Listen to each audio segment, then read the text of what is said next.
Welcome to Unify Study. I am Priyanka Sharma. Today we are going to discuss GATE exams 2020's questions which are from operating system. In upcoming videos, we will discuss GATE exams questions. So if you are new to this channel, then please subscribe to the channel and click the bell icon. First question is, consider the following 5 disk access requests of the form request ID and cylinder number. There are P is request ID and P is request ID and it is cylinder number. So that are present in the disk scheduler queue at a given time. P155U, Q85U, R110, S30 and T115. Assume the head is positioned at cylinder 100. The scheduler follows shortest seek time first scheduling SSTF. To service the request, which one of the following statement is false? 4 statement दिए हुए हैं, इसमें से कौन सा false है हमें ये बताना है। इसके लिए सबसे पहले हम चार्ट बना लेंगे। It is a question from disk scheduling algorithm. Shortest seek time first scheduling is one of the disk scheduling algorithm. SSTF नाम से समझ में आता है कि जिसमें सीक टाइम कम है वहां पर हेड मूव करेगा, उस तरफ हेड मूव करेगा।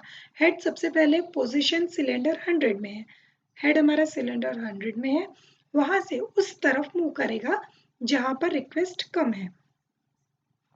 तो सबसे पहले हम इसका चार्ट बना लेते हैं।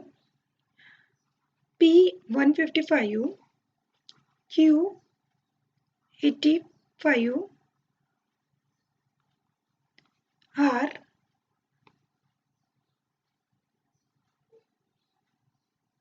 110, S 30 and T115। Now head movement हमारा 100 पे है, इससे कम कौन सा है 85, 30 सबसे कम। 30 के बाद में हमारा आता है 85, आफ्टर 85 115, 115 के बाद में सॉरी 110, आफ्टर 110 115 देन 155। अब हमारा हेड है 100 पे, 85 है Q, that is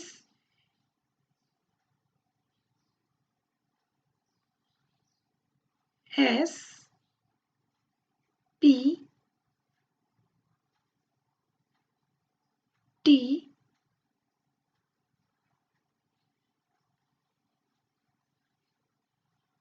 R and 100 पे हमारा हेड है। तो सबसे पहले 100 और 110 इनके बीच का डिफरेंस है 10।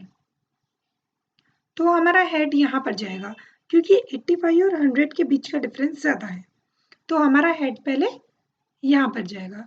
अब R 110 एंड इसके बीच का डिफरेंस है 5, तो R के बाद में वो T को एक्सेस करेगा। आफ्टर T 115 और 155 के बीच का डिफरेंस ज़्यादा है अकॉर्डिंग टू 85 एंड 115, तो इनके बीच का डिफरेंस कम है, तो हेड यहाँ पर मुड़ जाएगा, मूव करेगा हमारा Q पर। इनके बीच का डिफरेंस है 30, सो हेड यहाँ पे मूव करेगा। आफ्टर दिस ये हेड आएगा S पर, क्योंकि 30 और 85 के बीच का डिफरेंस कम है, that is 55, and after 55 last one P हमारा लास्ट बचता है, तो लास्ट में आएगा P पर।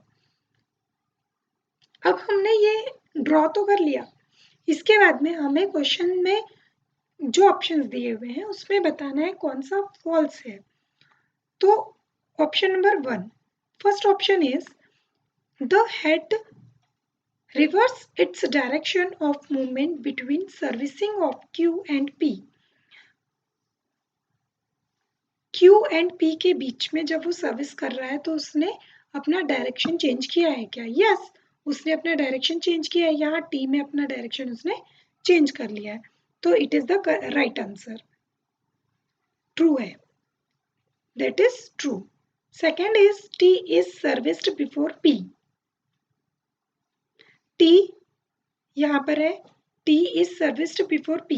हाँ, पी के पहले सर्विस हुआ है, तो ये भी ऑप्शन हमारा ट्रू होगा।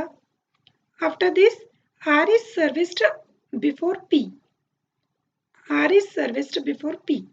आर पी के पहले सर्विस हुआ है, करेक्ट, ये ऑप्शन भी हमारा ट्रू है। After that Q is serviced after S but before T. Q is serviced after S, but there is Q is serviced before S and after T। तो ये ऑप्शन हमारा wrong है, false है, तो ये ऑप्शन फॉल्स है, तो correct option is D. Okay, now second question is consider the following set of processes assumed to have arrived at time 0। Time 0 पर अराइवल टाइम है हमारा। Consider the CPU scheduling algorithm shortest job first SJF and round robin. हमें दोनों भी निकालना है, shortest job first and round robin. For round robin assume that the processes are scheduled in the order P1, P2, P3, P4। यहाँ पर एक chart दिया हुआ है जिसमें प्रोसेसेस दिए हुए हैं और बस टाइम दिया हुआ है, और पूछा क्या है, if the quantum time for R is 4 microsecond, R का क्वांटम टाइम दे दिया है, then the absolute value of the difference between the average turn around time. Average turn around में टाइम में दोनों की वैल्यूज का डिफरेंस हमको फाइंड आउट करना है। और shortest job first and round robin में डेसिमल प्लेस 0 तक 2 तक उसको राउंड ऑफ करके हमको बताना है कि आंसर क्या होगा। This question is related to scheduling algorithm, CPU scheduling algorithm. हमने अभी जो पहले क्वेश्चन देखा था that is disk scheduling algorithm, और जिसमें ग्राफ बनता है, और ये है सीपीयू शेड्यूलिंग एल्गोरिथम जिसमें टेबल बनती है, चार्ट बनता है। ठीक, इसके लिए हम गैंट चार्ट बनाते हैं, तो हमें दोनों के लिए गैंट चार्ट बनाना है, shortest job first and round robin. Round robin का टाइम क्वांटम हमको यहाँ पे दिया है 4 माइक्रोसेकेंड। अब सबसे पहले हम टेबल बना लेते हैं। टेबल में दिया हुआ है P1, P2, P3 and P4। P1 का टाइम हमारा है 8, P2 का बस टाइम है 7, P3 का है 2 एंड P4 का है 4।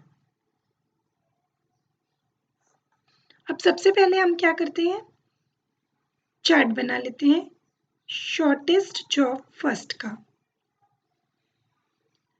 शॉर्टेस्ट जॉब फर्स्ट में सबसे छोटा शॉर्टेस्ट जॉब कौन सा है, इसका P3 है, तो हम P3 को पहले चलाएंगे। 0 से स्टार्ट होगा, 2 तक चलेगा P3। P3 के बाद में शॉर्टेस्ट जॉब कौन सा है, P4, तो 2 के बाद में हम P4 को चलाएंगे 6 तक। 2, 3, 4, 5, 6 तक P4 को चलाएंगे। After P4 shortest job is P2, इसके बाद हम P2 को चलाएंगे 13 तक। इसके बाद लास्ट बचा क्या, P1 21 तक। ठीक है, तो ये हमारा कंप्लीशन टाइम हो गया। बर्स्ट टाइम हमको दिया हुआ है, अब ये हमारा कंप्लीशन टाइम हो गया। P3 का कंप्लीशन टाइम इज 2, P4 का कंप्लीशन टाइम है 6, P2 का कंप्लीशन टाइम है 13 एंड P1 का कंप्लीशन टाइम है 21। ये हमारा हुआ कंप्लीशन टाइम। अब इसके बाद turn around time. Turn around time क्या होता है, completion time minus arrival time. तो हमारा अराइवल टाइम 0 ही है, तो यही टर्न अराउंड टाइम होगा और यही कंप्लीशन टाइम होगा। इसके बाद एवरेज टर्न अराउंड टाइम हमको फाइंड आउट करना है। इसके पहले हम राउंड रॉबिन का भी फाइंड आउट कर लेते हैं। राउंड रॉबिन शेड्यूलिंग में हमने ये चार्ट बना लिया। अब राउंड रॉबिन में गैंट चार्ट कैसे बनता है? इसमें हमको दिया हुआ है कि एक मूवमेंट, एक प्रोसेस कितने सेकंड तक चल सकता है। तो हमें दिया हुआ है कि एक प्रोसेस 4 माइक्रोसेकंड तक चलेगा। इसमें हम P1 से स्टार्ट करते हैं। तो P1 से जब हम स्टार्ट करेंगे तो P2 0 से 4 तक ही चल पाएगा। 4 के बाद में उसे स्विच करना पड़ेगा P1। तो ये 4 तक चला और ये बचा कितना? 8 में से 4 गया, 4 बचा। इसके बाद में P2 चलेगा, P2 4 तक चलेगा। तो ये P2 8, ये 4 चला, तो इसमें से बचा इसमें 3। इसके बाद में P3 हमारा चलेगा। P3 2 है, तो ये पूरा 2 कंप्लीट कर लेगा P3। आफ्टर P3 पूरा कंप्लीट हो गया। P4 में 4 है, तो ये 4 तक चल सकता है, तो P4 भी पूरा कंप्लीट हो जाएगा 14। Now P5 P1 and P2 दोनों बचे हैं। तो फिर से किस पे आएंगे हम? P1, प्रोसेस P1 को रन करेंगे। प्रोसेस P1 4 बचा हुआ है, तो 4 ये चलेगा, दैट इज 18। आफ्टर 18 P2 कितना है? 3। P2 हमारा चलेगा 21। अब इसके बाद हम लिख लेंगे इसका कंप्लीशन टाइम। कंप्लीशन टाइम कितना है? P4 का है कंप्लीशन टाइम 14, P1 का कंप्लीशन टाइम है 18, P2 का कंप्लीशन टाइम है 21 एंड P3 का कंप्लीशन टाइम है 10। अब हम इसको प्लस कर लेते हैं।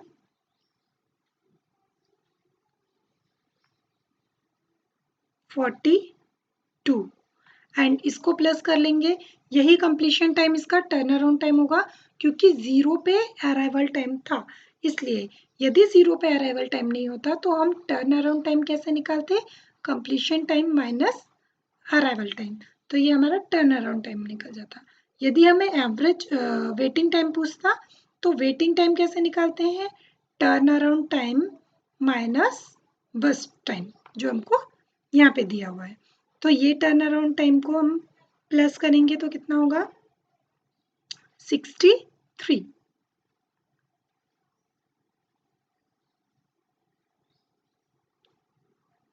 अब इसको हम एवरेज टर्न अराउंड टाइम निकाल लेंगे। डिवाइड करेंगे 1 2 3 4 प्रोसेस है, तो 4 से हम डिवाइड करेंगे तो हमारा आंसर आएगा